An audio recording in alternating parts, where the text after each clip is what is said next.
Olá, gente. Eu vou gravar aqui para vocês a aula que vai abordar três temas relacionados, tá? Então, eu vou abordar na aula de hoje as bactérias oportunistas, infecções relacionadas à assistência à saúde e sepse. Eu dividi essa aula em algumas sessões, então na primeira sessão eu vou abordar com vocês as infecções oportunistas, então alguns conceitos gerais e os principais patógenos oportunistas, as causas dessas infecções oportunistas associadas então com imunodeficiências e falar então pouco sobre as causas dessas imunodeficiências, abordando aí um pouco mais especificamente a fibrose cística. Depois eu vou falar sobre as infecções hospitalares ou como a gente chama hoje em dia de infecções relacionadas à assistência à saúde, também abordando alguns conceitos gerais, as condições ou fatores de risco associados a essas infecções e os principais patógenos associados, tá? Vou falar de novo um pouquinho com vocês sobre biofilmes e resistência a antimicrobianos, revendo alguns conceitos, tá? No final dessa primeira parte, eu vou tratar com vocês então sobre sepse e choque séptico, também abordando aí conceitos gerais, os fatores de risco associado e os mecanismos imunopatológicos associados ao desenvolvimento dessa condição. Eu vou começar a ver aqui com vocês, então, a parte de infecções oportunistas, revendo, então, alguns conceitos mais genéricos, tá? Bom, então, infecções oportunistas vão ser aquelas que são causadas por micro-organismos, que podem ser bactérias, vírus, fungos, protozoários. Aqui é importante salientar que esses micro-organismos podem tanto já fazer parte da nossa microbiota, ou podem ser patógenos mesmo, mas que vão se aproveitar então de alguma situação que normalmente está associada com alterações então do sistema imunológico, então em pacientes que a gente tem algum nível de imunodeficiência ou de imunossupressão, quando ocorre algum processo de desbiose, então alterações da nossa microbiota, ou em situações onde ocorre quebra de barreiras cutâneo-mucosas, então traumas, queimaduras, procedimentos cirúrgicos, ok?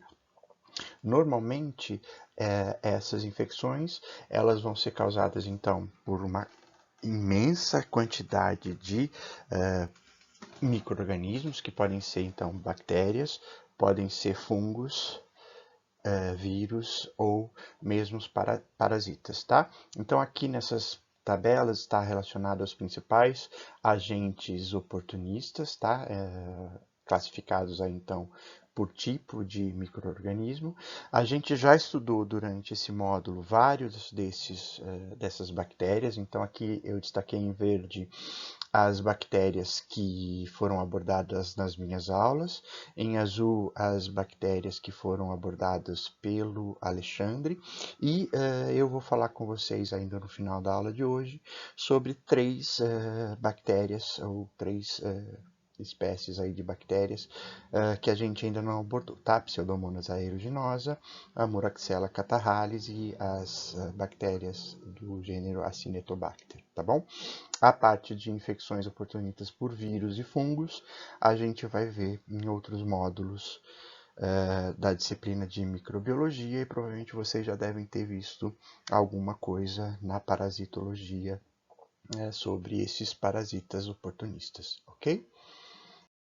Como eu falei para vocês agora há pouco, a principal causa então de infecções oportunistas são alterações nos processos relacionados ao sistema imunológico, tá? Então aí a gente vai ter várias condições que podem afetar o funcionamento de qualquer mecanismo efetor do sistema imunológico e que vão então gerar oportunidades para essas infecções, tá? Então a gente tem aí imunodeficiências de maneira geral, e essas imunodeficiências elas podem ser classificadas em imunodeficiências congênitas ou imunodeficiências primárias, tá? A gente já abordou algumas dessas imunodeficiências nas aulas de imunologia.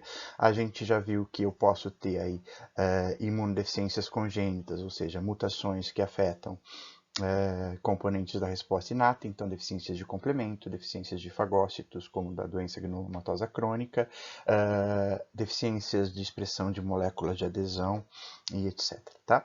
A gente também já viu algumas imunodeficiências que afetam a resposta imunológica adaptativa ou adquirida, então deficiências que afetam o desenvolvimento, a função de linfócitos B, linfócitos T, ou aquelas que a gente chamou de graves combinadas, onde tanto linfócitos B quanto T são defeituosos, ok? A gente também tem situações onde o indivíduo nasce com o sistema imunológico, então, funcionando normalmente, mas que são afetados, então, esses mecanismos efetores durante a vida desses indivíduos, que é o que a gente chama de imunodeficiências, então, adquiridas, tá? Então, a gente tem imunodeficiências adquiridas ou secundárias, causadas aí por uma série de fatores que podem comprometer o funcionamento do sistema imunológico, tá? Então, desde processos de desnutrição ou subnutrição, tratamentos, então, com imunossupressores, o que vai acontecer, por exemplo, em quimioterapia e radioterapia, alguns casos de câncer ou de tumores, onde eu tenho metástase aí na medula óssea, a remoção do baço, alguns processos infecciosos que alteram o sistema imunológico, o principal deles aí é a infecção por HIV, processos onde ocorre quebra, então, de barreira, então, como queimaduras e traumas, processos associados à exposição à radiação, então, radiação tanto não ionizante, como radiação ultravioleta, quanto a radiação ionizante, então, exposição a agentes que emitem, então, radiação gama, radiação gama, alfa, beta ou raio-x, por exemplo, e pacientes, então, que apresentam comorbidades, então associados então com doenças metabólicas, pacientes que estão internados, etc. Tá? A gente, além disso, tem infecções oportunistas que podem acontecer enquanto a gente está tendo processos imunológicos sendo produzidos, então, em crianças com menos de 1 ano de idade, onde eu ainda tenho um certo nível de maturidade do sistema imunológico, em pacientes, indivíduos, então, com a idade um pouco mais avançada, onde eu já começo a estabelecer os processos que a gente chama de imunossenescência, tá? Então, todas essas condições vão afetar, de alguma forma, o funcionamento do sistema imunológico e, com isso, eu vou permitir com mais facilidade, então, os processos infecciosos. É importante lembrar, gente, que dependendo então do tipo de resposta imunológica, ou seja, de mecanismo efetor que é afetado por essas imunodeficiências, eu vou ter aqui prevalência de alguns tipos específicos de patógeno associados a infecções oportunistas, tá? Então, nessa tabela, eu não vou entrar em detalhe em toda ela, eu tenho os mecanismos imunológicos normalmente afetados, algumas condições clínicas onde esses mecanismos são afetados e os patógenos mais comuns encontrados nessas imunodeficiências, tá? Então, se eu tenho afetando aqui mais a parte imunológica inata, normalmente eu tenho como patógenos oportunistas bactérias extracelulares, micro-organismos comensais e alguns fungos. Se eu tenho afetando então os mecanismos efetores da resposta mediada por linfócitos B, ou seja, produção de anticorpos, ou deficiências de complemento, eu tenho infecções também por bactérias extracelulares e, particularmente importante para deficiências de complemento, infecções por bactérias que apresentam, então, cápsula, como Neisseria e hemófilos, como a gente já viu em aulas anteriores. Se eu tenho afetando aí resposta mediada por linfócitos T, então a resposta adaptativa celular, eu vou ter infecções predominantemente causadas por patógenos intracelulares, como vírus, algumas bactérias e alguns patógenos comensais. E em casos específicos, por exemplo, de remoção de baço ou de hemólise crônica, eu também posso ter o indivíduo sendo mais infectado por alguns tipos de bactéria, principalmente aquelas que também apresentam cápsula, como Streptococcus pneumoniae. Tudo bem? Vamos começar a ver então agora algumas condições específicas e como que essas condições afetam o funcionamento do sistema imunológico, tá? Então, primeira coisa que eu queria mostrar para vocês são o efeito então da subnutrição e da desnutrição no sistema imunológico, tá certo? Então, aqui é importante ficar claro que nem sempre a subnutrição vai estar associada com aquela imagem clássica que a gente vê de um indivíduo que não ingere calorias suficiente, tá? Então eu posso ter, por exemplo, indivíduos obesos, mas que apresentam alguns problemas no consumo de alguns nutrientes específicos, tá? Então eu posso ter subnutrição também, mesmo tendo ingestão calórica suficiente, tá? Então, de qualquer maneira, se eu tenho um baixo consumo de nutrientes específicos ou processos que impossibilitam a absorção desses nutrientes no intestino, ou condições onde eu tenha, por exemplo, quebra de barreira lá no intestino, isso acumule ou resulte na perda de proteínas, eu vou ter como consequência disso uma baixa quantidade de albumina no soro, a deficiência de vitaminas, então de cofatores importantes para o funcionamento de enzimas, ou a deficiência de micronutrientes que vão afetar o metabolismo então das células, tá? De qualquer maneira, essas condições normalmente vão estar associadas com a diminuição do número de linfócitos circulantes, certo?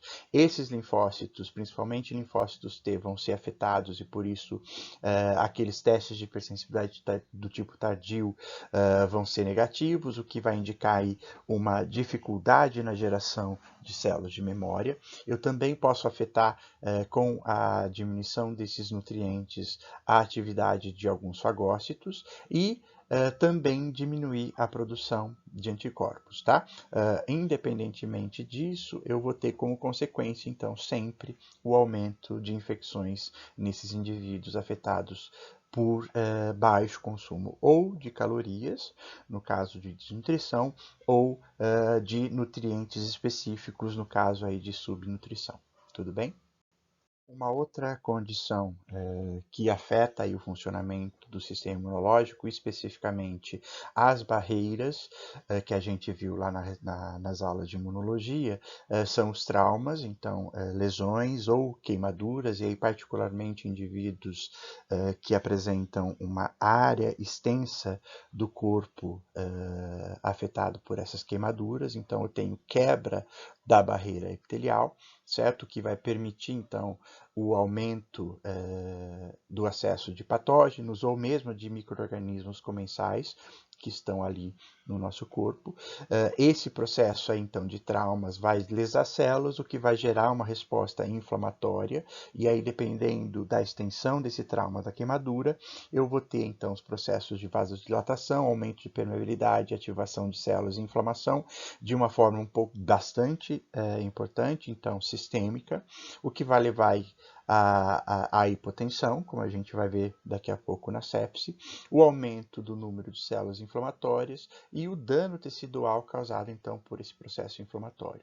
Uma das consequências que a gente vai ver dessa inflamação sistêmica associada a trauma e queimadura, mas que também vai ocorrer na sepse, é que, como consequência disso, posteriormente, o sistema imunológico, numa tentativa de conter esse processo inflamatório, vai aumentar a liberação daqueles fatores supressores, tá? Então, liberação de citocinas anti-inflamatórias, como IL-10 e TGF-beta, e de mediadores, como, por exemplo, a prostaglandina, que vão tentar controlar esse processo inflamatório, mas que, ao mesmo tempo, vão induzir um certo grau de supressão do sistema imunológico posteriormente, o que também vai propiciar um aumento de infecções oportunistas, tá? Então, nesse caso, eu tenho as infecções oportunistas derivados tanto da quebra da barreira epitelial, e aí, dependendo da extensão desse trauma ou queimadura,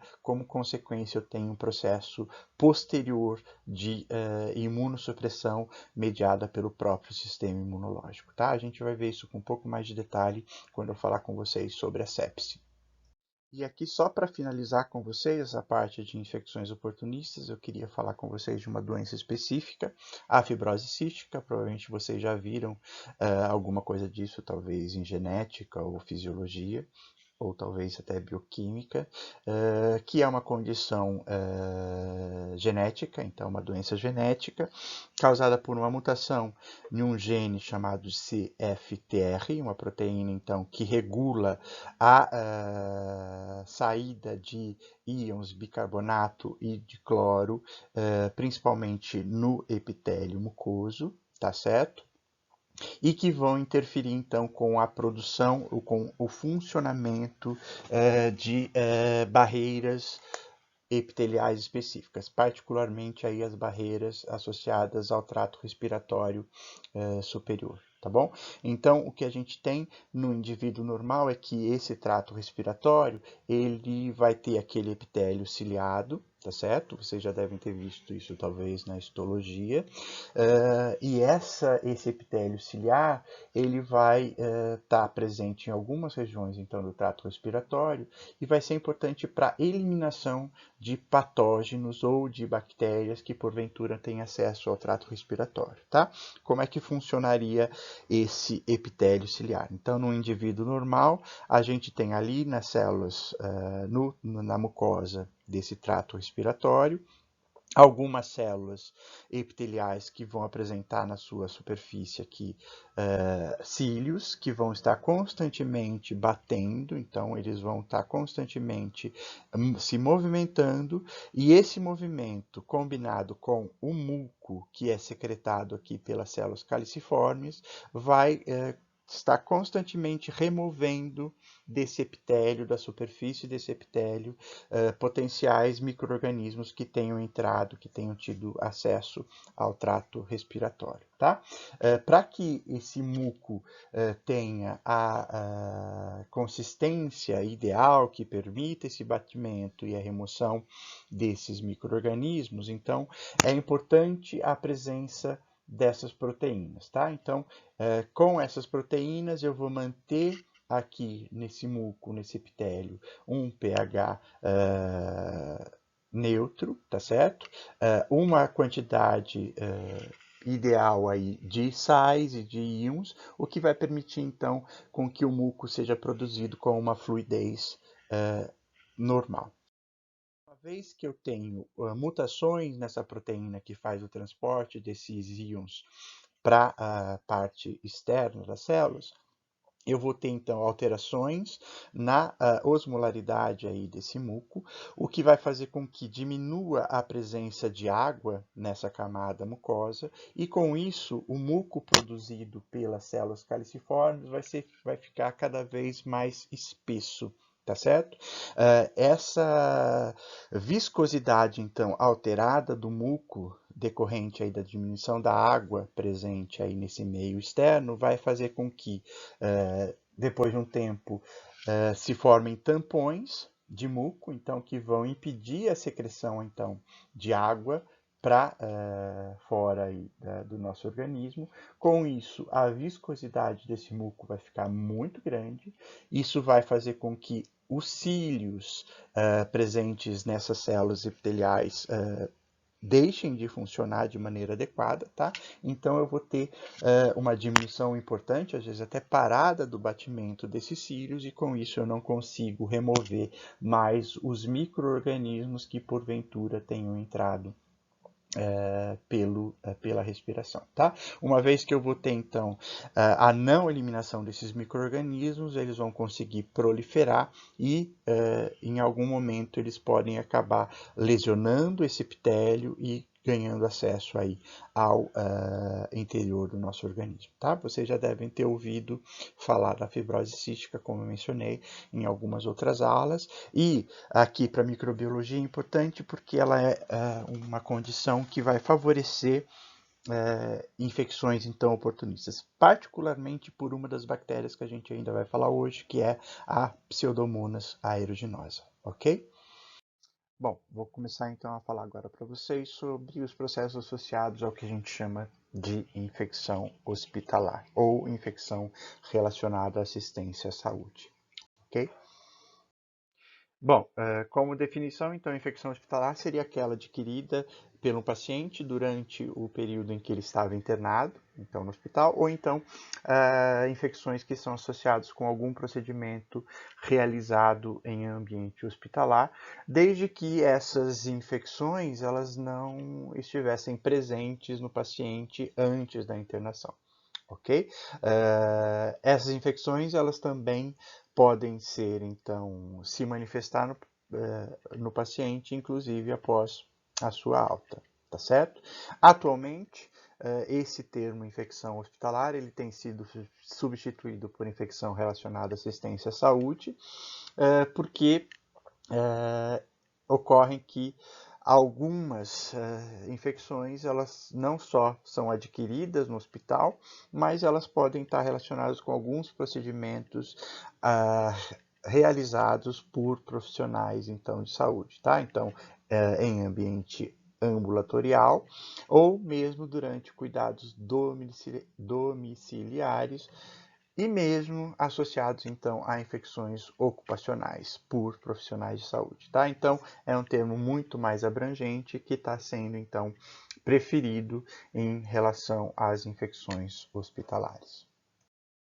O tipo de patógenos então associados às infecções hospitalares ou associados à assistência à saúde vai variar muito de acordo com o tipo de atendimento, o tipo de hospital, a localização do hospital e assim por diante, tá? Mas aqui só para dar uma ideia para vocês, eu tenho dados de um estudo publicado em hospitais específicos, onde foram analisados aí mais de 20 mil pacientes, com a porcentagem, então, dos principais micro-organismos associados a essas infecções, tá? Então, a gente tem aí como principal causa dessas infecções, nesse caso, então, como eu falei para vocês, pode variar, a gente tem aqui os estafilococos.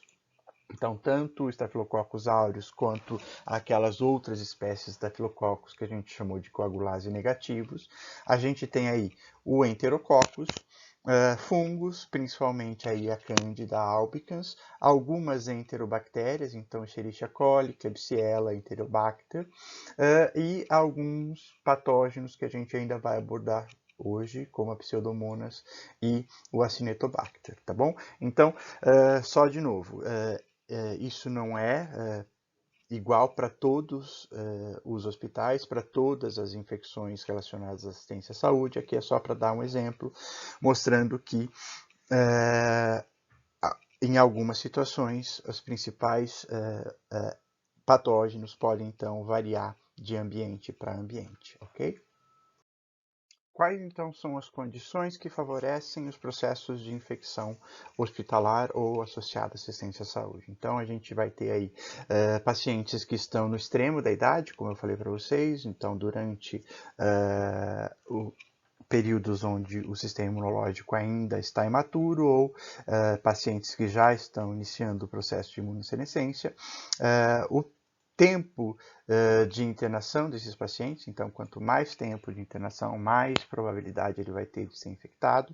A associação, então, com comorbidades, então, prévias do paciente, então, o diabetes mellitus é um componente importante, a presença de doenças vasculares, o que vai comprometer, então, processos de cicatrização ou de oxigenação adequada dos tecidos, indivíduos com processos que alteram a consciência, então, pacientes inconscientes ou estão em coma ou entubados, vão interferir com os mecanismos fisiológicos, então, de deglutição, que vai favorecer, por exemplo, a ocorrência de pneumonia por aspiração, estados de imunossupressão, como eu já mencionei para vocês, há pacientes que foram submetidos a procedimentos invasivos, então, aqueles que estão utilizando então sondas urinárias, catéteres venosos ou ventilação mecânica, então com intubação,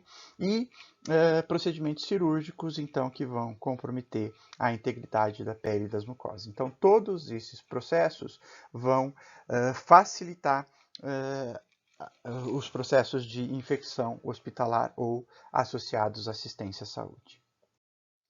Aqui só para complementar, dando um exemplo específico da infecção associada ao uso de dispositivo percutâneo intravascular, ou seja, o catéter, com as principais fontes, então, da infecção com o uso desses dispositivos. Então, o paciente que está utilizando esses dispositivos, ele pode ser infectado tanto a partir de micro-organismos presentes na própria microbiota da pele, então, durante o processo de inserção desses catéteres, ou associados então com má higiene aí do trabalhador de saúde ou uso de desinfectantes contaminados durante esse procedimento, tá certo?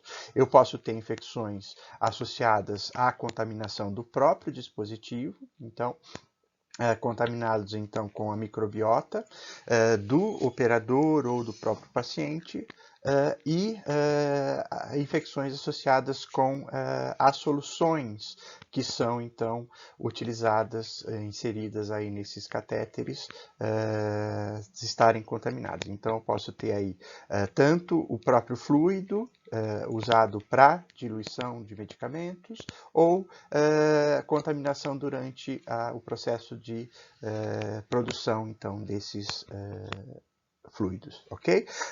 De uma forma geral, esses catéteres eles podem estar tanto associados com a formação de biofilmes, ou seja, de estruturas produzidas então por micro-organismos que vão aproveitar da superfície desses catéteres para crescer, né? Ou então eu posso ter a disseminação de patógenos através desses dispositivos, tá? Então aqui só para mostrar para vocês um caso de formação de biofilme. Então o que é biofilme? A gente já mencionou isso para vocês em outras aulas da microbiologia. Então a possibilidade de alguns micro-organismos de formarem essas estruturas. Então normalmente os biofilmes vão ser compostos por células bacterianas associadas a o que a gente chama de matriz, que pode ser secretada pelo próprio micro-organismo, mas que também podem ter uma parte de composição do próprio hospedeiro. Então,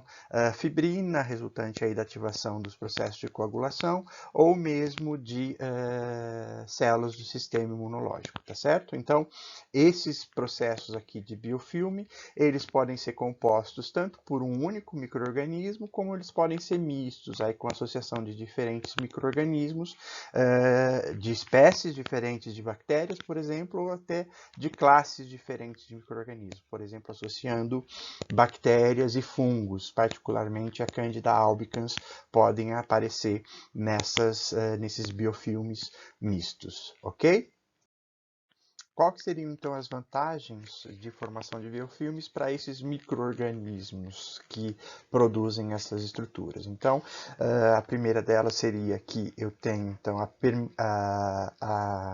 possibilidade de adesão em superfícies sólidas, o que vai favorecer, então, o crescimento de alguns micro-organismos. Eu posso ter naquelas estruturas, principalmente compostas por micro-organismos mistos, a divisão de tarefas, então, o que vai aumentar a eficiência metabólica aí da comunidade. Então, alguns micro-organismos podem ficar associados com o processo de evasão do sistema imunológico, outros vão estar associados com a aquisição de nutrientes e assim por diante, tá?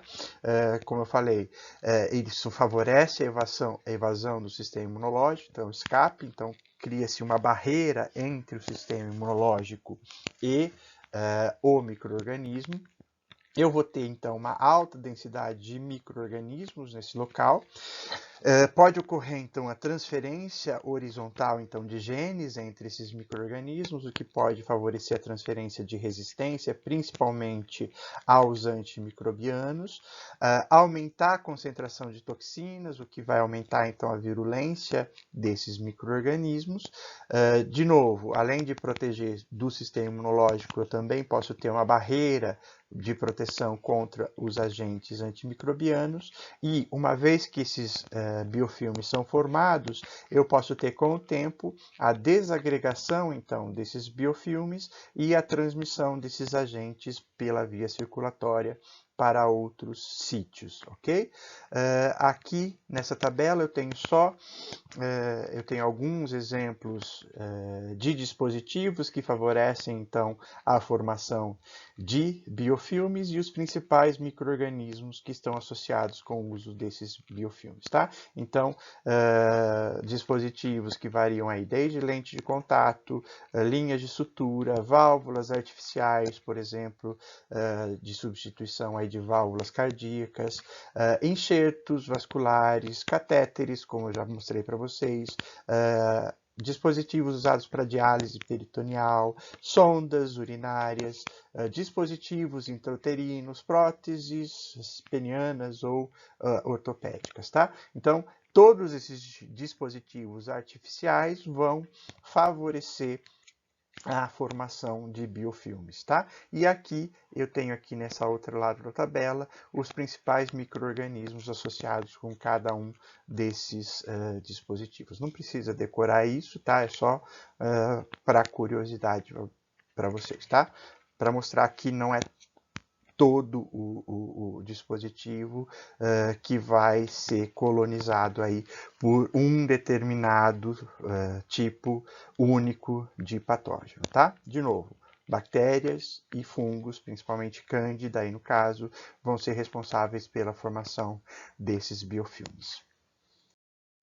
Então, só para finalizar essa parte, eu gostaria de rever alguns conceitos então sobre a resistência a antimicrobianos que já foram abordados aí durante todo o semestre, tá? Então, lembrar que o ambiente hospitalar favorece então aí a seleção de micro-organismos com resistência a antimicrobianos. Essa seleção pode ser de resistências que o organismo já apresenta, então resistência natural, ou aquela adquirida então durante aí a multiplicação, tá? Essa transferência de resistência a gente já viu que pode ser feita então quando eu tenho a co-infecção de bactérias resistentes e suscetíveis no mesmo indivíduo ou em ambiente próximo, tá? Então, o que favorece essa seleção seria a proximidade aí de pacientes internados com infecções distintas, o uso de antimicrobianos, que é feito nesse ambiente, então tanto para profilaxia como para o tratamento de infecções,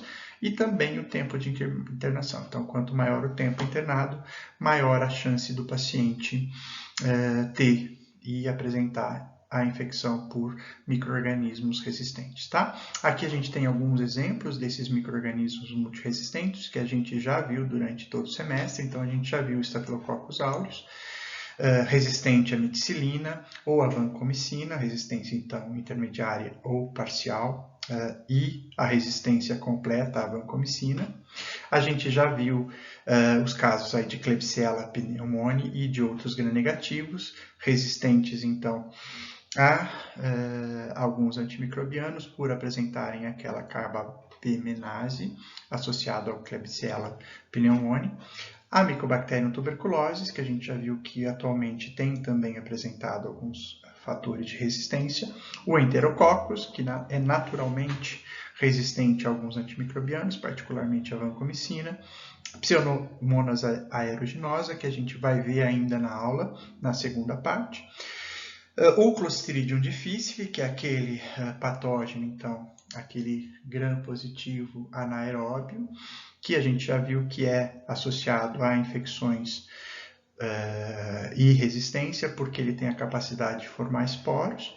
E, mais atualmente, tem aí um novo fungo, uma nova espécie de fungo, a Candida auris, que surgiu aí a descrição em 2009, associada a infecções hospitalares inicialmente no Japão e que tem se espalhado aí pelo mundo no decorrer do tempo. Agora, no final do ano passado, então em dezembro de 2020, foi descrito aí o primeiro caso isolado de infecção por Candida auris aqui no Brasil, no estado da Bahia, tá? Então a gente pode esperar nos próximos anos problemas futuros aí com essa espécie de Cândida. Para finalizar, então, essa parte da aula, eu quero falar agora para vocês mais especificamente de sepse e choque séptico. A gente já viu uma parte disso na aula de imunologia, que eu vou abordar com vocês de forma um pouco mais específica, ok? Bom, então, para a gente entender o que é sepse, a gente primeiro precisa definir o que é sepse. Então, existe uma certa dificuldade em fazer essa definição, existem várias definições disponíveis, mas o que está sendo utilizado atualmente é resultado então de um consenso estabelecido aí por profissionais de saúde, tá? Então, atualmente, sepse é definida como pacientes que apresentam a síndrome de resposta inflamatória sistêmica, ou SIRS, que se detectou um processo infeccioso, tá? Então, que foi determinado um agente infeccioso ou um foco infeccioso, tá? E o que seria essa síndrome de resposta inflamatória sistêmica? Então, é uma variedade aí de manifestações clínicas inflamatórias sistêmicas causadas por uma série de insultos e que se estabelece pelo menos 2 dos seguintes parâmetros associados aqui, relacionados aqui nessa tabela. Então, pacientes que apresentam, então, temperatura maior que 38 graus ou hipotermia menor que 36 graus centígrados, frequência cardíaca maior que 90 batimentos por minuto, frequência respiratória maior do que 20 por minuto, ou pressão parcial de gás carbônico menor do que 32 milímetros de mercúrio, ou que apresentam alterações aí no número de leucócitos. Então, tanto leucocitose, ou seja, o aumento do número de leucócitos acima do normal, ou leucopenia com um número então menor de 4.000 leucócitos por milímetro cúbico de sangue, tá certo? Particularmente aqui é importante o aparecimento de mais de 10% na circulação do que a gente chama de neutrófilos imaturos ou de bastonetes, tá certo? Então, sepse é um paciente que apresenta essa síndrome de resposta inflamatória sistêmica, onde se determinou um foco infeccioso, tá certo? Além disso, a sepse pode ser classificada em sepse com hipotensão, no qual a pressão sistólica aí do paciente é menor do que 90 milímetros de mercúrio, ou pacientes que apresentem uma redução maior do que 40 milímetros de mercúrio da pressão normal desse paciente, tá certo? A sepse pode evoluir para o que é chamado de sepse grave, então quando eu tenho sepse associada com a documentação da disfunção de algum órgão que apresentem hipoperfusão ou hipotensão, e a sepse grave pode evoluir para o que a gente chama de choque séptico, quando o paciente, então, com a sepse grave é tratado e mesmo com o tratamento adequado aqui, com reposição de volume ou com o uso de vasopressores, eu ainda não consigo recuperar a perfusão normal desse paciente, tá? Então, a definição de sepse é um pouco complexa, provavelmente vocês vão rever tudo isso aqui novamente aí na disciplina de moléstias infecciosas ou de emergência. Tudo bem? Então, eu tenho diversos fatores que estão associados aí com o desenvolvimento da sepse, então eu posso ter de novo aí a idade do paciente, então indivíduos muito jovens ou de idade um pouco mais avançada, a ocorrência e a concomitância aí de doenças crônicas e graves, então câncer, diabetes, doença pulmonar obstrutiva crônica, cirrose, insuficiência cardíaca, doenças vasculares, obesidade, as imunodeficiências, como eu já mencionei para vocês, pacientes que apresentam, então, quebra de barreira, pacientes que estão aí com infecções crônicas e pacientes que apresentem subnutrição, principalmente baixa ingestão aí de proteínas, tá? Então, todos esses fatores de risco podem aumentar a chance de um paciente evoluir para o que a gente chama, então, de sepse. A sepse pode ser causada, então, por muitos patógenos. Então, sempre que eu tenho uma infecção e geralmente um acesso sistêmico do agente infeccioso ou de substâncias produzidas por esses agentes infecciosos na circulação sanguínea, eu tenho uma resposta inflamatória, então, sistêmica. Dentre esses agentes infecciosos, as bactérias vão representar aí os mais importantes, apesar de eu poder ter sepse também por fungos, por protozoários ou mesmo por vírus, tá? Dentre as bactérias, a gente tem aqui as bactérias gram-positivas mais importantes, que a gente já viu muitas deles durante as aulas de imunologia, de microbiologia, e os agentes gram-negativos, que também a gente já viu a maior parte aí durante as aulas de microbiologia, tá? Não precisa decorar isso, é só para mostrar que eu posso ter aí diversos tipos de bactérias causadoras e associadas, então, aos processos de sepse, tá? E além das bactérias, como eu falei para vocês, qualquer outro micro-organismo ou substância produzida por micro-organismo que ganhe acesso sistêmico pode evoluir para o que a gente chama de sepse, tá bem?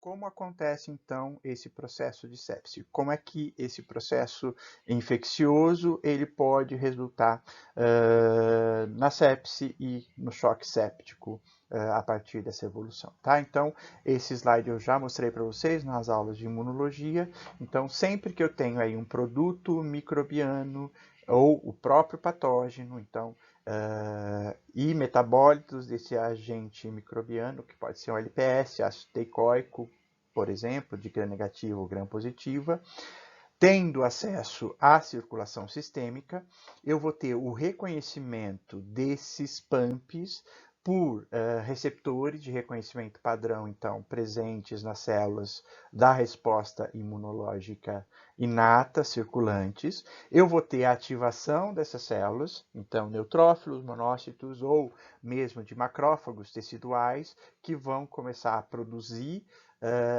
uma série de citocinas e mediadores inflamatórios, tá certo? Essas citocinas e mediadores inflamatórios aqui, particularmente TNF-alfa, mais interleucina 1, interferon gama, interleucina 6 e interleucina 8, ou CXCL8, vão ativar de modo sistêmico o endotélio, tá certo? Além disso, eu posso ter a ativação do sistema complemento com a liberação aí das anafilatoxinas, que a gente também já viu lá na imunologia, o que vai, então, amplificar esse processo inflamatório, tá certo? Esse processo inflamatório vai causar, então, o aumento de permeabilidade vascular, vasodilatação, ativação de leucócitos de forma sistêmica. Associado a esse processo inflamatório, a ativação desses macrófagos, dessas células do sistema imunológico e do complemento, vão também aumentar a ativação do sistema de coagulação, com a liberação, então, de uma série de fatores que vão culminar no que a gente chama de coagulação intravascular disseminada, tá certo? Então, esses processos de alteração de coagulação associados com essa resposta inflamatória sistêmica vai causar esse dano endotelial generalizado, tá certo? Como consequência dessa ativação endotelial generalizada, o paciente vai começar a apresentar os sintomas associados então à sepse, tá? Que seria então o aumento ali da frequência respiratória, a queda da pressão arterial. Provavelmente isso vai evoluir depois como uma forma de compensação para vasoconstrição periférica e o aparecimento de sinais cutâneos. A linfangite é um desses sinais bastante importante, seria a inflamação dos vasos linfáticos. Todos esses mecanismos em conjunto, com o passar do tempo, vão levar então a uma diminuição da perfusão de oxigênio e de nutrientes para os órgãos e tecidos, o que vai culminar aí com a falência múltipla de órgãos, alteração do estado mental do paciente, o que vai levar então aí ao choque séptico e que, se não for revertido, esse choque invariavelmente leva à morte do paciente, tá? Então, esse processo inflamatório sistêmico vai levar com o passar do tempo, à morte aí, ao choque séptico e à morte do paciente. Uma vez que esse processo de choque séptico é estabelecido, é muito difícil de reverter o quadro, tá? Então, mesmo com o tratamento adequado, eu tenho uma taxa de mortalidade muito grande. Então,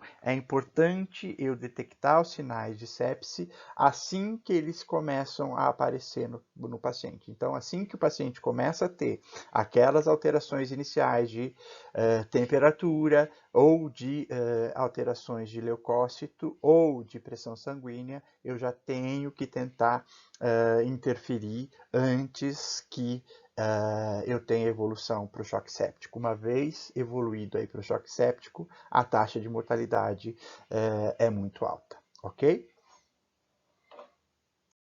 Aqui só para finalizar essa primeira parte da aula, então revendo aqui os conceitos iniciais aí do choque séptico e os mecanismos patológicos. Então, quando eu tenho aqui fatores do patógeno, então acesso do patógeno à circulação sistêmica, esse patógeno vai estar em grande quantidade, ou então apresenta fator de virulência importante, ou eu tenho a liberação de PAMPs na circulação sistêmica, associado aqui com o status aí do hospedeiro que favorecem esses processos infecciosos sistêmicos, eu tenho então a ativação sistêmica de leucócitos, ativação sistêmica de complemento, associado aqui com a ativação dos processos de coagulação e morte importante aí de tecido ou de leucócitos, tá?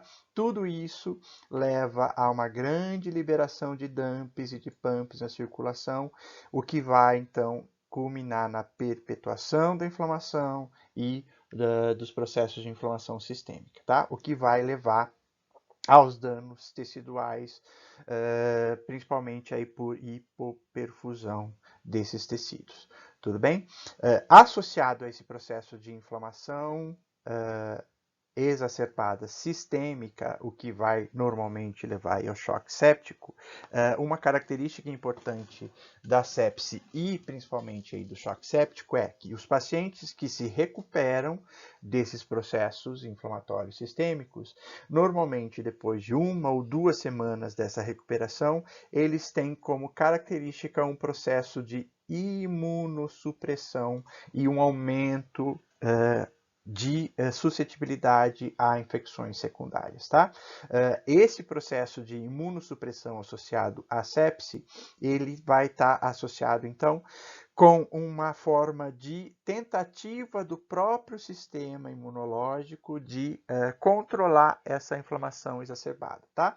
Como a inflamação foi sistêmica, esse processo de controle também é sistêmico, tá? E aí eu vou ter a participação importante aí do eixo hipotálamo pituitária adrenal, com a produção aí de catecolaminas e de cortisol, o que vai inibir a produção de citocinas pró-inflamatórias, tá certo? Então eu tenho uma regulação neuroendócrina associada como resposta a esse processo inflamatório muito intenso. Tudo bem? Além disso, esse processo inflamatório muito intenso vai promover, com o passar do tempo, uma desregulação das células imunológicas, com uma grande quantidade de morte por apoptose de linfócitos T, B e de células dendríticas. Então, toda a resposta imunológica adaptativa pode ficar comprometida. Eu tenho como resposta a essa inflamação sistêmica uma expansão do número de células T regulatórias e de outras células com atividade supressora, e todos esses processos inflamatórios também alteram os processos de fagocitose, tá certo? Além disso, o processo inflamatório, como a gente já viu, como resultado eu sempre tenho os processos de regulação sendo ativados. Com isso eu tenho uma inibição da transcrição dos genes pró-inflamatórios com a alteração do sistema imunológico com um viés aí para supressão e regulação da resposta, tá? Então é muito importante para as pessoas que vão estar sendo atendidas e que foram diagnosticadas com sepse ou com choque séptico, que mesmo após a sua recuperação eu tenho um acompanhamento, porque é muito comum acontecer de 1 ou 2 ou até 3 semanas depois desse processo de recuperação, eles apresentarem um processo de imunossupressão, e aí eles vão estar mais suscetíveis aos processos infecciosos secundários, ok?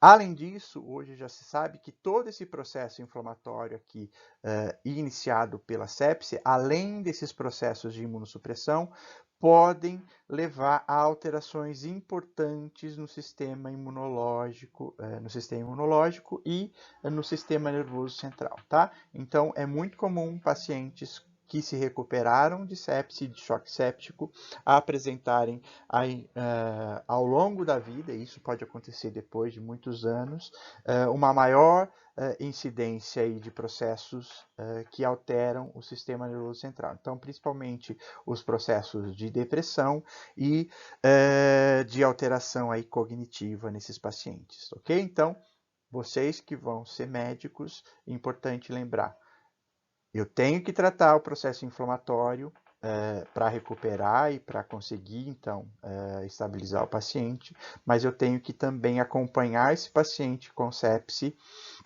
que se recuperou, porque ele vai estar mais suscetível a uma série de infecções pelos processos de imunossupressão, mas também eles podem ter algumas sequelas, principalmente aí afetando o sistema nervoso central desses pacientes, ok?